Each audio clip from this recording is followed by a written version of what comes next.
King Charles and Prince William's private estates are reportedly taking millions of pounds from public bodies including the NHS, state schools, and the armed forces.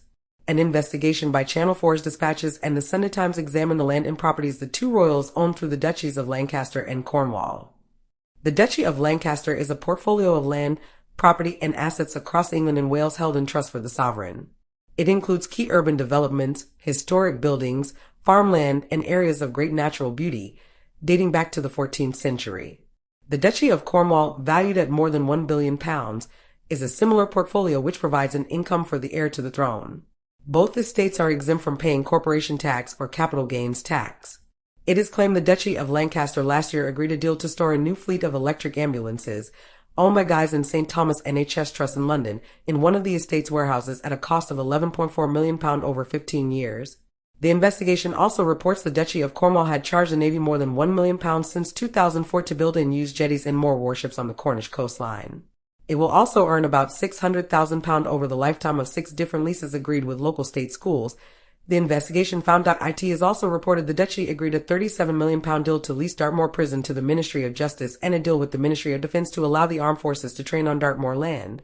There are further claims from the investigation, working with the Mirror newspaper, that private residential properties rented out by both duchies failed to meet minimum energy efficiency requirements. About 14% of homes leased by the Duchy of Cornwall and 15% by the Duchy of Lancaster have a performance rating of F or G, despite it being against the law for landlords to rent out properties rated below an E since 2020. The investigation reported last year the King asked for profits from a £1 billion a year Crown Estate wind farm deal to be used for the wider public good. But the investigation also found he would still make at least £28 million from wind farms because of a feudal right to charge for cables crossing land belonging to the Duchy of Lancaster.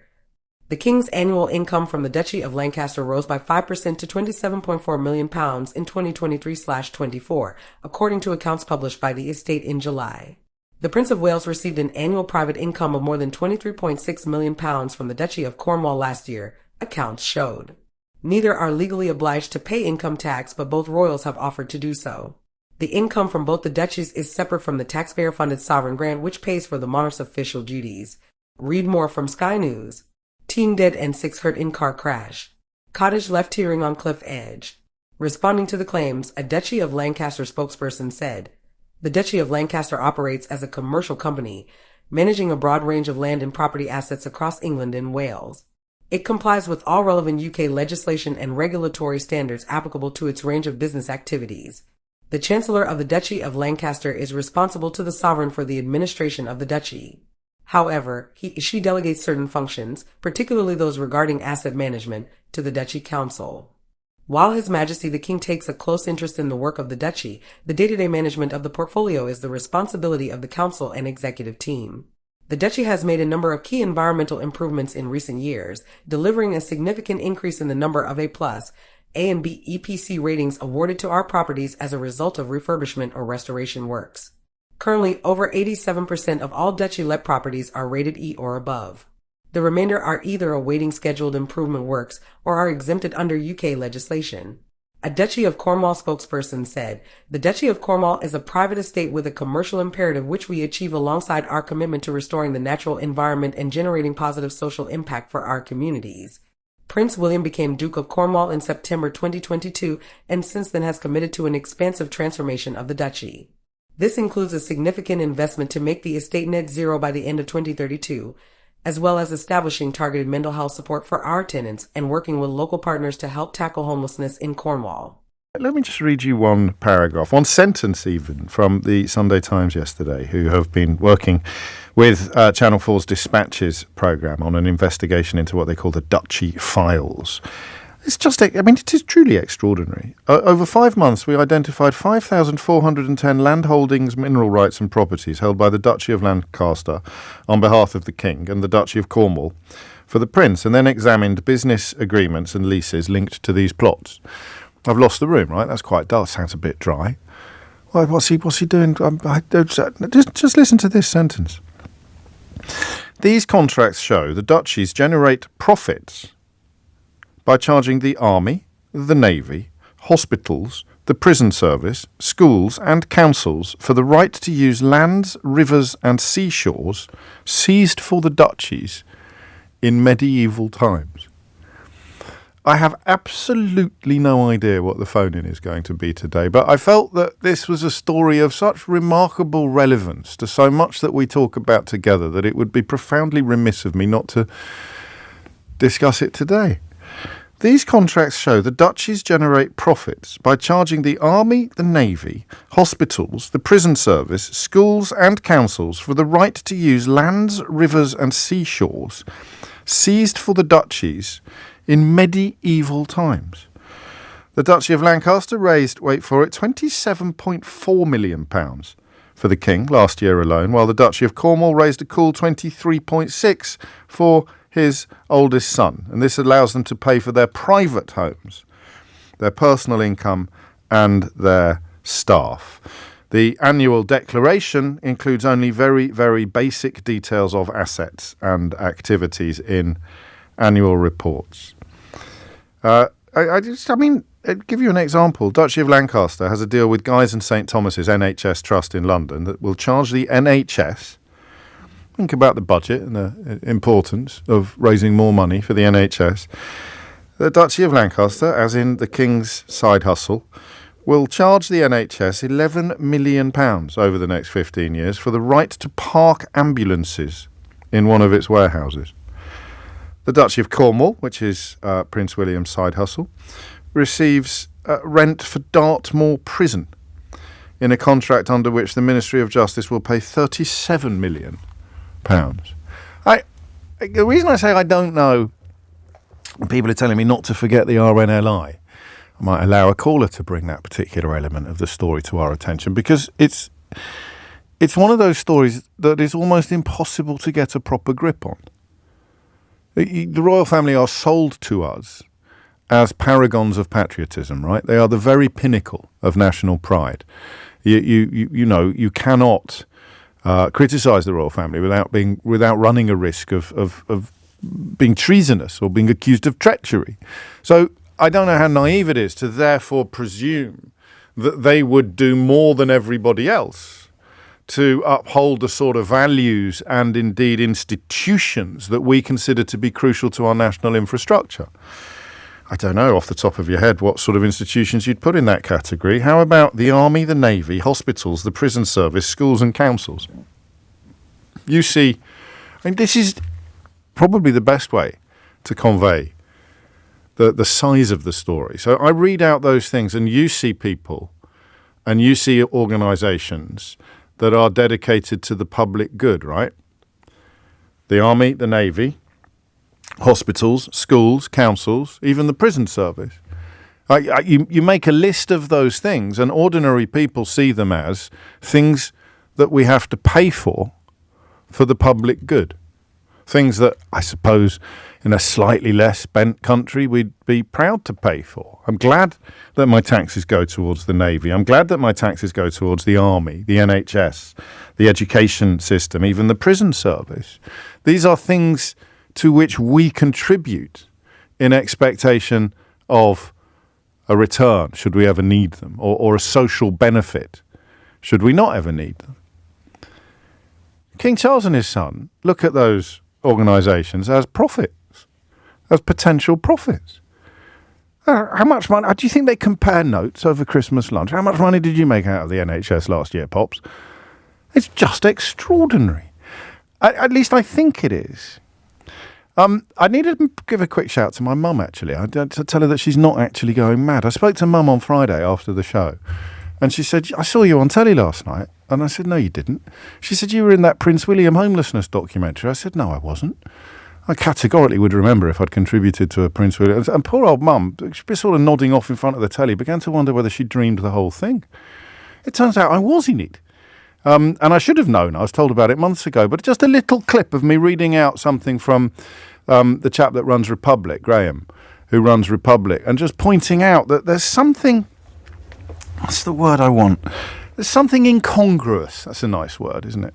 There's something incongruous about Prince William, laudable though the impulse is, tasking himself with solving homelessness when he is taking £23.6 million from a duchy that generates profits by charging the army, the navy, hospitals, the prison service, schools and councils for access to property seized by his ancestors in medieval times. The other reason why I said I wasn't quite sure what phone-in we were going to have today is because I don't know quite what to say next. I don't want to draw too heavy parallels with Trump, but when you listen to Trump supporters and you realise there's nothing he can do that would shed support. Remember, he said himself, he understood this in a way that I don't think normal people ever could. He could shoot someone on Fifth Avenue and not lose a single vote. I have a slightly unhealthy fascination with how far capped offers, forelock tuggers and client journalists will go to defend the indefensible.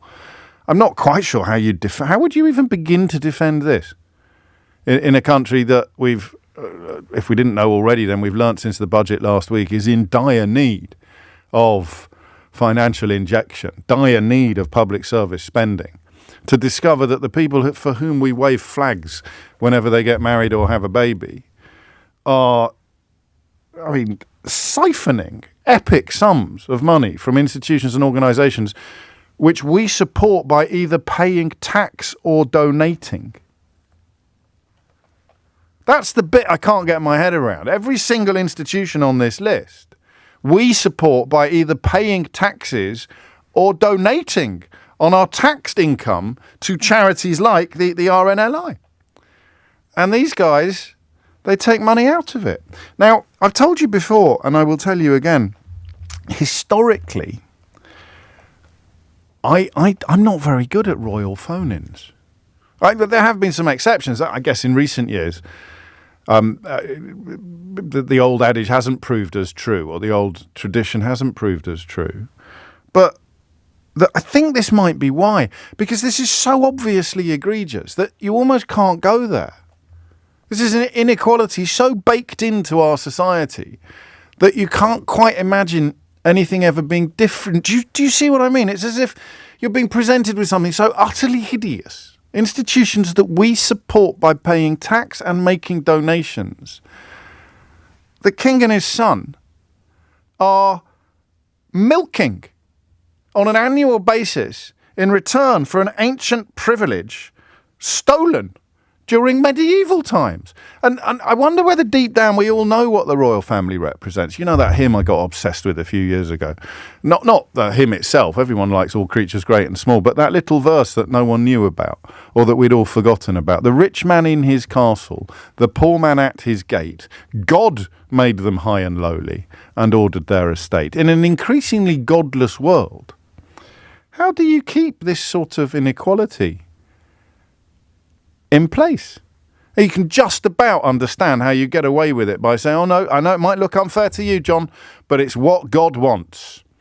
God ordered their estate. It might look a little bit unfair to you, lads, but hey, this is what Jesus would want, where he's still walking among us today. He likes his old kings. He likes the Bible doesn't really support the idea, but you can just about see how the fear of eternal damnation or whatever else it might be. The problem is that I don't like the way this story is reaching me. I don't like the way my mind is going this morning. I don't like being the person that points out how ridiculous and miserable and hideously unfair this whole thing is. Which is why I've said now 4 times, I don't quite know what the phone-in is. I think it's this. It's why have we, even if you're not a massive Republican or a massive Royalist, why have we got such a problem with criticism of the royal family? Let's do that first. 0345 6060 But do you know what I really want to do? I want to do that thing that I hardly ever do on the programme, which is essentially just lick my finger, stick it in the air and see which way the wind is blowing. I think, let me go straight in on this, I think this is one of the grimmest things I've ever read about my country. In the context of no laws being broken, something that's happening in plain sight all of the time, I can't quite believe that I'm reading about these sums of money being trousered for essentially just owning stuff, landholdings, mineral rights, properties, but taking money from organisations and institutions that the rest of us support by... I'm going to keep saying this, I can't get past it. When was the last time you made a donation to a charity? When's the last time you signed a cheque for your income tax if you're self-employed, or looked at your pay slip and balked at the amount of money making its way to the Treasury? You know my view on this. My view is quite rightly. But the king and the heir to the throne look at all of these organisations and see pound signs. So I want to do that thing I never do, which is ask you how disgusting you think this is. 0345 6060 973. They are completely taking, and I even want to say the rude word here. I won't, because Keith will have a moment. They are absolutely taking the mickey. This is completely indefensible, right? Normally you'd wheel out some has-been from the old royal lobby and they'd start talking about, well, imagine if, I don't know, John Major was president. How would you feel about... I mean, it's a meaningless argument in the context of whether or not this is epically unfair. Well, it's the best of the bad sis. Other countries have got rid of their royals. They're lobbing mud at the Spanish royal family this weekend when they turned up at the scene of the floods we were talking about on Friday. But do you ever get this feeling that something is so impenetrably awful that you don't know where to start? That's the only reason I drew a parallel with Trump. It's like, well, how do you start? How can anybody not think this is outrageous? How can anybody see a headline, list of properties that earn millions for top royals, and you think to yourself, well, that's fair enough, probably renting out a few palaces on Airbnb or something. And you read what the properties are, and you learn that they're charging the army, the navy, hospitals, the prison service, schools and councils for the right to use lands, rivers and seashores seized for the duchies in medieval times. We've not changed at all, have we? If King Charles wanted to chop his wife's head off because he suspected she was having an affair, there'd be people in my profession who'd wave that through as well. Well, I'd be perfectly reasonable. He's a king, after all. She should have kept her knickers on. It's absolutely extraordinary, this level of deference. And it takes a Rupert Murdoch newspaper to do it. Murdoch, as ever, knows exactly where his bread is buttered, but I think in his bones he's probably a Republican, don't you? Probably thinks he should be king. Kind of practically is. You look at what's been visited upon the country as a consequence of his power and influence. It's just jaw-dropping, right? Let's have a quick look in my inbox for somebody who... Here we go. So here's someone saying, it's not disgusting at all. They own the land. The organisations that are paying them rent are welcome to go rent from another private landlord. Yes, that's the point, that royal families shouldn't be just another private landlord. Those of us that pay tax and donations to keep these institutions afloat, I think, are understandably staggered that the king and his son see them as cash cows, see them as profit channels, see them as side hustles. 90 minutes after 10 is the time. Phone lines are open. How outraged are you? There you go. I mean, but also, you know me, I like to do the silly stuff, the deeper stuff, the more nuanced stuff. Why? If you're explaining this to somebody, I don't think coma works on this one, does it? Someone who's just woken up after 20 years. Someone who's just arrived from I don't want to say a normal country. I just don't understand how our country blithely accepts this. How it's as much a part of the furniture as oak trees and park benches. What's that you say? Oh yes, the king and his son take millions of pounds from institutions that the rest of us support by paying tax and making donations. How do you explain that to an outsider? Is it why do we put up? Yeah, I think it is. Why do we put up with it?